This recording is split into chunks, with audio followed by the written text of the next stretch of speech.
Look, we're all busy people here. No one wants to waste their entire day writing long elaborate words like pound or misses or dollar, so we've created a bunch of short little symbols to save time. But have you ever noticed how weird or illogical a lot of these symbols are? Let me explain some of the stories behind them. So this is the symbol for dollars, which doesn't really make sense since there's no S in dollars. Well, I guess there is at the end, but still. I went to Mexico a while ago, and I remember being surprised down there to see that they use the dollar sign too, even though their money is called pesos. And as it turns out, this is because the dollar sign actually started as the peso sign. Apparently in the early days of the Spanish colonial empire, people used to write PS to indicate money, and as time went on and the writing became more and more rushed and lazy and slurred, we eventually wound up with the lovable mashup we have today. And because of a brief period of time in which it was popular to use the peso as currency in English North America, eventually the peso symbol just became the generic symbol for currency of any sort. Speaking of currency, the British symbol for pound is a big letter L, which is based on the abbreviation for pound, which as we all know is LB. But why does a word with no L in it have L in its symbols? Well, it comes from Latin. As anyone who was born in the month of October will know, the Latin word for scale, the sort of thing you use to measure pounds, is Libra.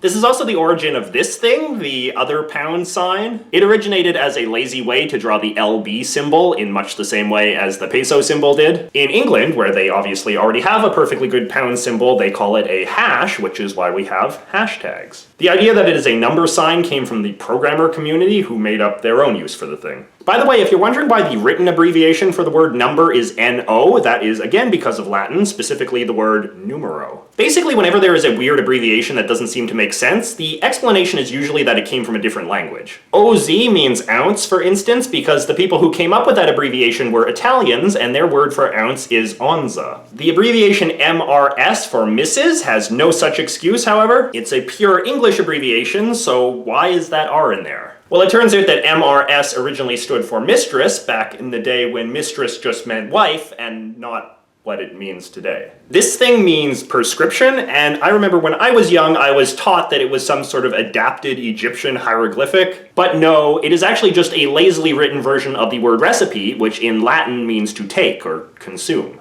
And lastly, as someone who spends a lot of time talking about politics, do you know why we call the Republicans the GOP? It stands for Grand Old Party, which is a self-flattering nickname that the Republicans gave themselves in the 1870s and has stuck around ever since. It's kind of a weird nickname if you consider that when it first started being used, the Republican Party had only been around for about 20 years. It would be like calling the Green Party the Grand Old Party today. So those are some of the stories behind some of the weird symbols of everyday life. If you would like to see a similar video, may I suggest my previous video on weird emojis. Thanks for watching, and don't forget to like and subscribe.